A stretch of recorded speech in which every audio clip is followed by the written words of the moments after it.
भोपाल में जीआईएस की तैयारियां जोरों शोरों से की जा रही हैं। पूरे भोपाल को दुल्हन की तरह सजाया जा रहा है। सरकार ग्लोबल इन्वेस्टर समिट से ज़्यादा निवेश आने की उम्मीद जता रही है। वहीं दूसरी ओर कांग्रेस ने आज ग्लोबल इन्वेस्टर समिट के वादे दावे और हकीकत दिखाई, जहां पर जीआईएस के वादे दावे और हकीकत पर बनी पुस्तक का विमोचन किया गया।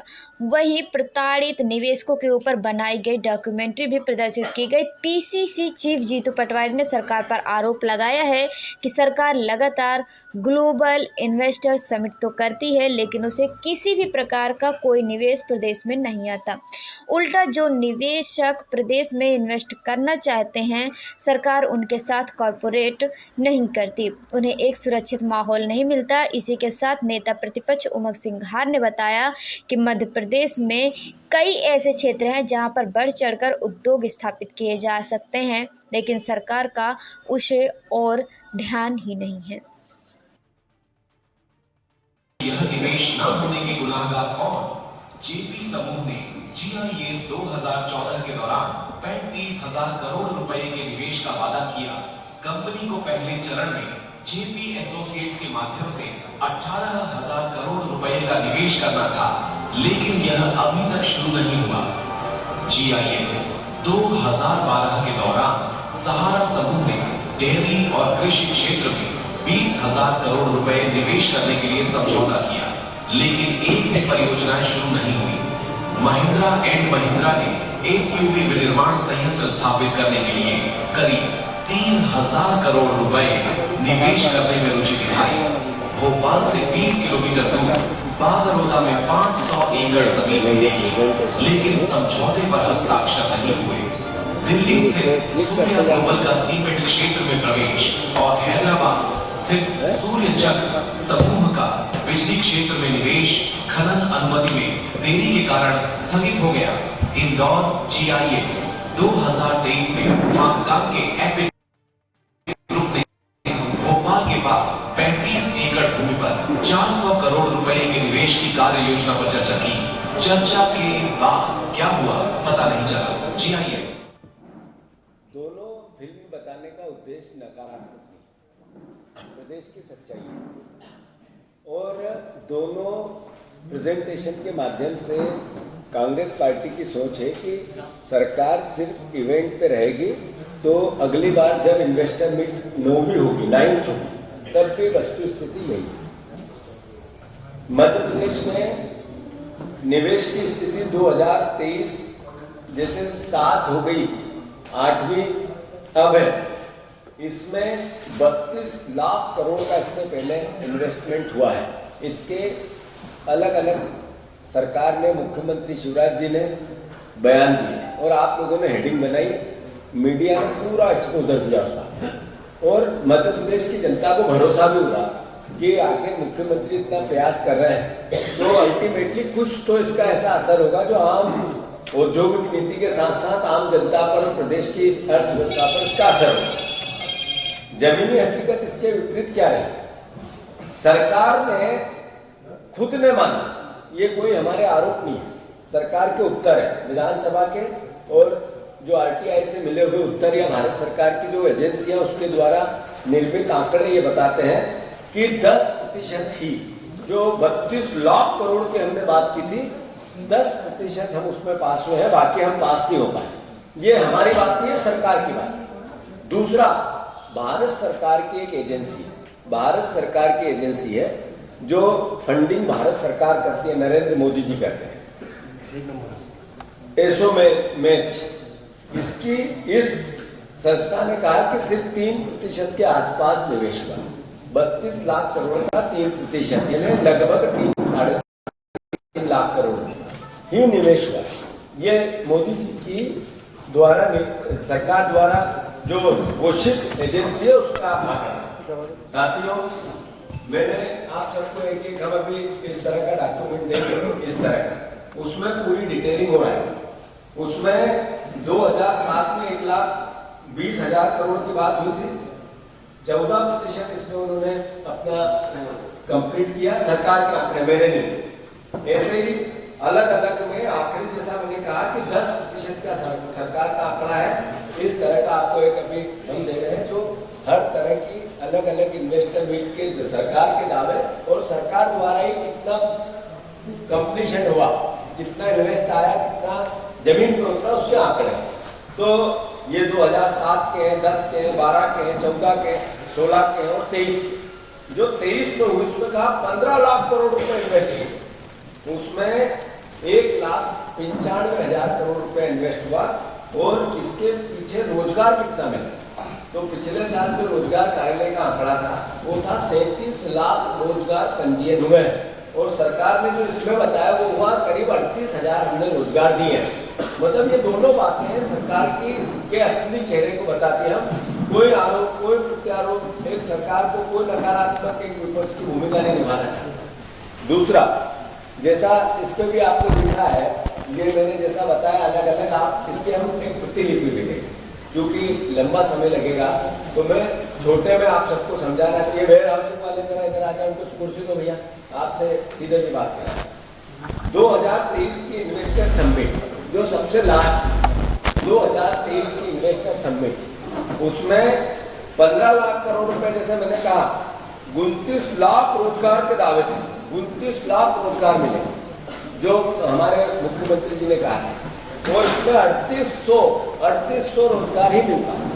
मैं मानता हूँ कमलनाथ सरकार भी बीच में आई थी, सवाल होते हैं पत्रकारों के, कमलनाथ सरकार भी बीच में आई थी, पत्रकारों को मैग्निफिसेंट मध्य प्रदेश 2019 किया, उसमें 74,000 करोड़ रुपए के एमओयू रियल हुए और उसमें से 30,000 करोड़ रुपए जमीन पे उतरे थे। ये भी सरकार के आंकड़े हैं जो मैंने आपको जैसा कहा, ये आप इस पे देख सकते हैं स्लाइड पे, स्क्रीन पे। तो 2020, 21 और 22 में भी इसका असर हुआ। जो दो बाकी की इन्वेस्टर मीट हुई उसमें भी जो कमलनाथ जी ने जिस तरीके से प्रैक्टिकल रूप में इन्वेस्टरों को बुलाने की कोशिश की थी उसका असर हुआ। साथियों, एक बात और है, आदरणीय अभी मोहन यादव जी जापान जाके आए, फिर उससे पहले वो और लंदन भी गए थे। शिवराज जी भी इसके पहले 60-70 देश घुमाया 20 साल, और उसका उद्देश्य सिर्फ एक था कि हम बाहर के इन्वेस्टरों को आकर्षित करने जा रहे हैं। जो भारत सरकार की रिपोर्ट है, भारत सरकार की रिपोर्ट ये कहती है कि 2019 से 22 तक जो 0.33% इन्वेस्ट आया, जो मध्य प्रदेश पहले 10 राज्यों में भी इस साल नहीं है।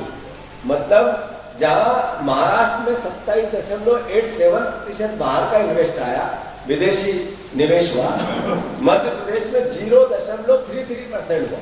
यानी हम जब बार बार कह रहे थे कि ये विदेशी टूरिज्म पे जाते हैं, वो सिद्ध हुआ।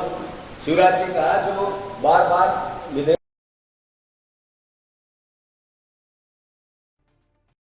जाना था वो केवल प्रदेश पे कर्ज बढ़ रहा, वो ये इससे एहसास होता है। मैं आप सबसे आग्रह करना चाहता हूं कि जैसा मैंने कहा कि 2022, 23, 24 और 24-25 इस विदेशी निवेश को लेकर जब मोहन यादव भी अभी घूम के आए हैं, इन्होंने जीरो, नाम ही नहीं है, विदेशी निवेश ही नहीं आया मध्य प्रदेश में। मतलब पिछले 5 पंचवर्षीय योजना में कोई विदेशी निवेश मध्य प्रदेश में नहीं लाया। ये भारत सरकार के आंकड़े हैं, हमारे नहीं, कोई आरोप भी नहीं है। मैं आप सबसे आग्रह करता हूं इस बात का, ये सब फैक्ट है। और इन कहाँ की कौन कौन सी एजेंसी से हमने ये पूरी क्रिया की है उसका भी हम विस्तार रूप से आपको सोशल मीडिया के माध्यम से या उससे विस्तारित रूप से देंगे। तो फिर से मैं आप सबसे आग्रह करता हूँ कि जैसा अभी फिल्म में बताया गया था कि वस्तु स्थिति तो ये है जो हमने आपसे बात करी, तब मैं उनसे भी अनुरोध करना चाहता हूँ जो यहाँ आ रहे हैं इन्वेस्टर, बड़े बड़े समूह जिनका नाम है, मतलब पिछले 5 पंचवर्षीय योजना में कोई विदेशी निवेश मध्य प्रदेश में नहीं लाया। ये भारत सरकार के आंकड़े हैं, हमारे नहीं, कोई आरोप भी नहीं है। उन इन्वेस्टर मीट में भी विदेशी निवेश जीरो। ये क्या मैसेज देता है कि सिर्फ इवेंट, वो केवल अपना नाम बढ़ाने की प्रक्रिया का हिस्सा था। मैं आप सबसे आग्रह करता हूं कि 2 देशों के राष्ट्रपति, 8 देशों के 35 मंत्री, 35 देशों के दूतावासों से प्रतिनिधि आए थे, विदेशी रोड शो हुए, प्रदर्शनियां। शिवराज जी आपको पता अमेरिका में रोड शो कराया और कहा था अमेरिका से अच्छी सड़कें हैं मध्य प्रदेश की, याद होगा आप लोगों को, इसी में गए थे। तो 300 करोड़ रुपए के आसपास हर इन्वेस्टर मीट में ये खर्च करते हैं, लगभग 300 करोड़ रुपए। और जो ग्लोबल इन्वेस्टर मीट होती है उसमें एवरेज 1000 करोड़ रुपए के आसपास, 1500 करोड़ का इस बार का भी बजट बना है, करेंगे 2000 पर हम मिनिमाइज करते हैं तो 1000 करोड़ रुपया हर इन्वेस्ट। तो अल्टीमेटली इसका हमें मिलता क्या? मैं फिर से आप सबके माध्यम से एक चिट्ठी लिख रहा हूं आदरणीय नेता प्रतिपक्ष भी और कांग्रेस पार्टी कि जो इन्वेस्टरों को आकर्षित करने के लिए जो जरूरतें होती उसके लिए मध्य प्रदेश सरकार क्या मुफीद है। शिवराज जी ने कहा था मैं एक कल खिड़की लेके आऊंगा, कोई भी आओ आवेदन करो, 15 दिन में आपको सारी परमिशन मिलेगी, नहीं मिलेगी तो कारण मिलेगा और फिर उसके हम सॉल्यूशन। याद है आप लोगों को? एक कल खिड़की नहीं, पर मोहन यादव जी को मैं धन्यवाद देता हूँ कि उन्होंने एकल खिड़की खोली। उन्होंने अभी बीच के सारे जितने भी छोटे छोटे इधर केस थे वो बंद कर दिए और कहा 5वीं मंजिल पे आओ और जो पैसे दे सकते हो, जो लेन देन की बात कर सकते हो कर लो और एक ही बार में मैं आपको परमिशन दूँ। तो ये एक तरह से मैं समझता हूँ कि नया चेहरा मध्य प्रदेश का आया है। जैसा मैंने कहा कि अभी इसमें जेपी समूह का बताया गया कि बोला गया, बातें बड़ी हुई, हेडलाइन बनी 0। सहारा समूह का बताया गया, बातें बनी 0। महिंद्रा एंड महिंद्रा का बताया गया 3000 करोड़ रुपए, बातें बनी 0। जैसा जो सूर्या ग्लोबल, सूर्य चक्र समूह खनन की अनुमति की आस में दम तोड़ दिया इस पूरी व्यवस्था। सिम्हा पैसे कौड़ी की बात हुई होगी, आई डोंट नो। एक एपिक ग्रुप है जो कपड़ा उद्योग, इसमें 4000 करोड़ रुपए, 400 करोड़ रुपए की 2 अलग अलग बातें कही थी। हेडलाइन बनी थी 4000, एमओयू हुआ 400 करोड़। अगर उस समय के अखबारों को आप रीड करोगे तो इस तरह की व्यवस्था बनी। आज तक कोई अपडेट नहीं, आज तक कोई अपडेट नहीं। ये कपड़े का उद्योग और बहुत बड़ा समूह है। मैं अनिल अंबानी जी का बताया गया, डिफेंस में हम इन्वेस्ट करेंगे, केवल जमीन लेना है फ्री फंड की और कई साल तक उसको एंगेज करके रखना है। हमने कई सवाल उठाए थे इसमें कि रिलायंस को फ्री में जमीन दे दी, अनिल अंबानी को दे दी, कई प्रश्नों के उत्तर थे। वैसे ही नेटक्लिक ये सॉल्यूशन के नाम से कंपनी थी, उसमें भी यही हालात थे। जैसा मैं आखिरी में बताया गया 92 परियोजनाएं चालू, 1726 कुछ आगे बढ़ी नहीं और 537 रिजेक्ट कर दिया। मतलब पहले 537 और 2200 प्रोजेक्टों पर एमओयू बताए गए, सिग्नेचर बताए गए, हेडलाइन बनाई गई, 15 लाख करोड़ आएंगे, 32 लाख करोड़ आएंगे, 3 लाख रोजगार आएंगे, इस तरह की बातें की गई। और यहाँ पर फिर सरकार का ही आंकड़ा ये कि ये स्थिति है, वस्तु स्थिति है। प्रश्न का उत्तर है विधानसभा, मेरे प्रश्न के उत्तर में ये सरकार ने कहा है। तो मैं समझता हूँ ये स्थिति है। मैं आप सबको इन्फोसिस जैसी इतनी बड़ी नामी कंपनी ने सभी जमीन लेनी पड़ी, उनने भी हाथ खींच लिए, उनका भी बहुत बड़ी हेडिंग बनी थी। टीसीएस जो जिसके लिए जमीन दी गई थी, उनको भी लीज शर्तों के उल्लंघन के चलते जमीन खाली करानी पड़ी, उनने भी अपना मूल रूप नहीं दे पाए, इसलिए कि मध्य प्रदेश के हालात कैसे नहीं बन पाए। यहाँ की व्यवस्था जो शासन प्रशासन के उद्योग को सपोर्ट करने की होती है, आईटी सेक्टर को सपोर्ट करने की होती है, वो नहीं बन पाई, मतलब सरकार का फेलियर। तो मैं मानता हूँ कि हम सब का प्रयास सकारात्मक है, पॉजिटिव है और हम चाहते हैं कि ये भावना इसलिए है तो सरकार को इसके लिए करना क्या, ये हम अंत में बताएंगे। आदरणीय उमंग सिंगार जी से मेरा आग्रह है कि अपनी पूरी बात कहें, फिर क्या हम कांग्रेस पार्टी क्या मांग करती है, हम सहयोग फिर आगे हैं जी। सरकार को सिर्फ ये मैसेज देना चाह रहे हैं कि आप सारे और इंडिया और वर्ल्ड से आप इन जो इंडस्ट्रीज हैं उनको हम इन्वाइट कर रहे हैं, आप यहाँ पे इन्वेस्ट करिए। हमारा मोटो ये है कि जो ऑलरेडी इन्वेस्टेड हैं उनके बारे में गवर्नमेंट क्या सोच रही है। जब पास्ट 3-4 ईयर से आपने किराए में दिया है और जो इन्वेस्टर, ये भी सारे इन्वेस्टर ही है ना, तो इससे मंशा पता चलती है। आप आज इन्वेस्टर मीट कर रहे हैं, वहाँ जो पैसा इन्वेस्ट करने की तो उद्योगपति उनका कॉन्फिडेंस लेवल क्या है, लो है। तो यहाँ का लोकल जो पीपल है वो इन्वेस्ट करने से डर रहा है और बाहर के लोगों को इन्वेस्टमेंट के लिए हम बुला रहे हैं। तो ये थोड़ी सी इसमें गवर्नमेंट की जो विजनरी है, जो गवर्नमेंट की सोच है हमें हमारे मध्य प्रदेश को फ्यूचर में आगे ले जाने की, वो डाउट क्रिएट करने की। तो ये मैसेज है कि गवर्नमेंट को थोड़ा जगाना होगा। सिर्फ अफसरशाही और दिखावा और सारा इकट्ठा करना और तामझाम से इससे काम नहीं चलेगा। यदि गवर्नमेंट की नीति सही है और गवर्नमेंट बाकी इन्वेस्टर फ्रेंडली है, तो सबसे पहले मार्च फाइनेंशियल ईयर क्लोज हो रहा है, उससे पहले सारे वेयर हाउस वालों का एटलीस्ट 50% रैंक तो है। वो भी अभी तक कोई आश्वासन नहीं दे रहा हूँ। जितने भी अधिकारी हैं वो इस बारे में सिर्फ हाँ हाँ करके नहीं आते हैं, हाँ हाँ कर रहे हैं, लेकिन कोई क्लियर जीरो है। मतलब कहना चाहूंगा कि प्रदेश के किसानों को लेके भी इस पे भी बात होना चाहिए, इस पे भी नीति बनना चाहिए। लेकिन बड़ा करोड़ों रुपए आप जनता का पैसा खर्च कर रहे हो, लेकिन आप छोटे लोगों के बारे में नहीं सोचते। हथकरघा की बात करूंगा, चंदेरी, महेश्वरी, बाघ प्रिंट, ये छोटे छोटे गरीबों के घर चलते हैं। आप इसमें अनुदान देते हो नाम का, कौन सा क्लस्टर खोला बाघ प्रिंट को लेके? बड़े बड़े उद्योगपति से लेकर एलिट क्लास के लोग हिंदुस्तान वर्ल्ड के अंदर बाघ प्रिंट पहनते हैं आजकल। मेरी कॉन्स्टिट्यूंसी में आता है बाघ, पूरा विश्व प्रसिद्ध है। कितने क्लस्टर खोल दिया आपने वहां, कितने लोगों को रोजगार दे दिया, बताया सरकार कितने प्रोत्साहन बना। चंदेरी को लेके आपने क्या करा, महेश्वरी को लेके क्या किया आपने, महेश्वर को लेके आप सिर्फ टूरिस्ट को बुलाते हो, दिखाते हो कि हमारा हथकरघा यहाँ बन रहा है, चंदेरी भाई है, देखिए। तो उस गरीब के घर में दिया कैसे चल रहा, वो चंदेरी वाला हाथ में हथकरघा कैसे छापे मार रहा, उसके दर्द की बात नहीं करने की बात नहीं करता। उस पर भी नीति स्पष्ट होना चाहिए। निश्चित तौर से वन संपदा के अंदर मैं फॉरेस्ट मिनिस्टर भी रहा, और अब मैं किसी उद्योगपति का नाम नहीं लेना चाहता हूं, भाई बड़े फिर मेरे पास आए, कहा कि हमको वन संपदा, आंवला, बेड़ा, चिरौंजी, इसका सबका कलेक्शन का हमको काम दे दो।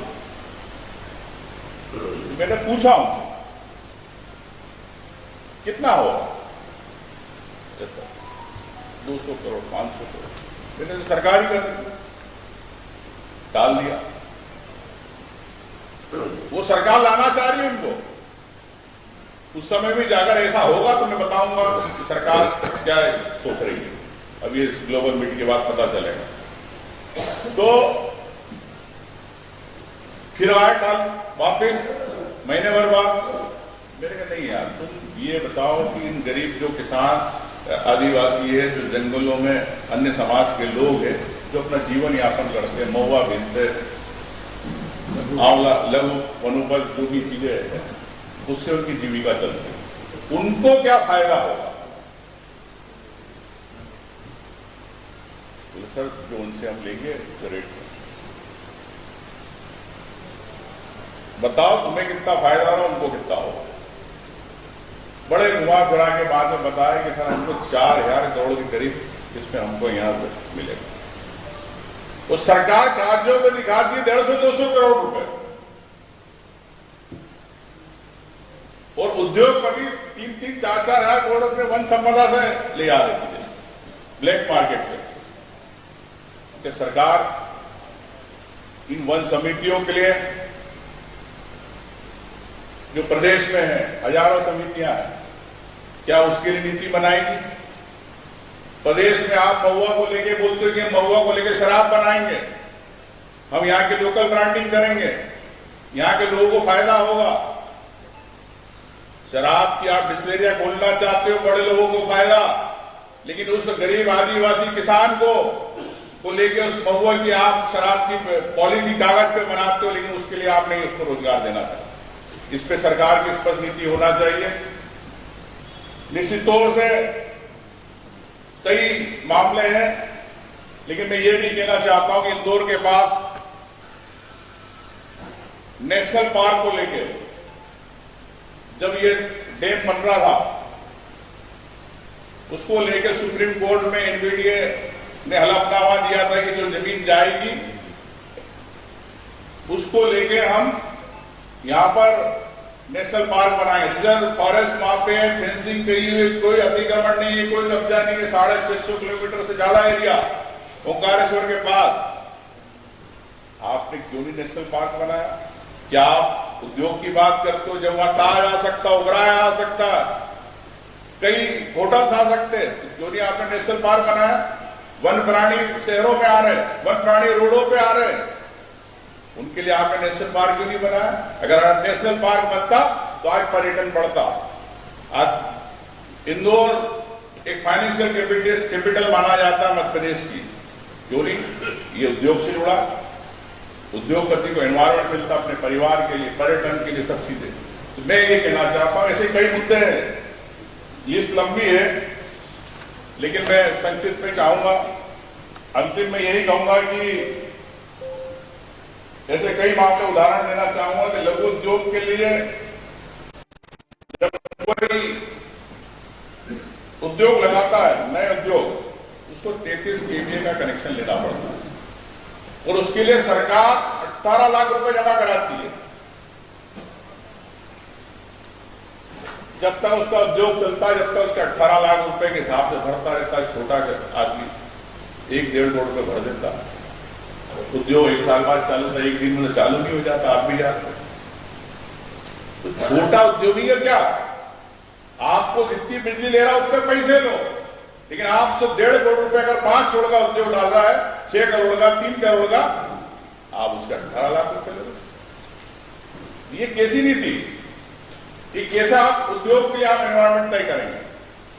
तो मैं यही कहना चाहता हूं साथियों कि इन्वेस्टर मीटिंग तो कहीं होती रहती है, अच्छी बात है, हम स्वागत करते हैं सब बातों का, लेकिन मैं अंत में यही कहूंगा कि उद्योग आए, हम स्वागत करते हैं, लेकिन सरकार, भारतीय जनता पार्टी की सरकार की नीयत साफ होना चाहिए और एक एनवायरमेंट बने उद्योग के लिए, उद्योगपतियों के लिए, उनके परिवार के लिए, सबके लिए। तो हमारे यहाँ पे युवाओं को भी नौकरी मिलेगी और निश्चित तौर से मध्य प्रदेश आत्मनिर्भर होगा। लेकिन इस पर चिंतन करना हम सबको मिलकर करना होगा। धन्यवाद।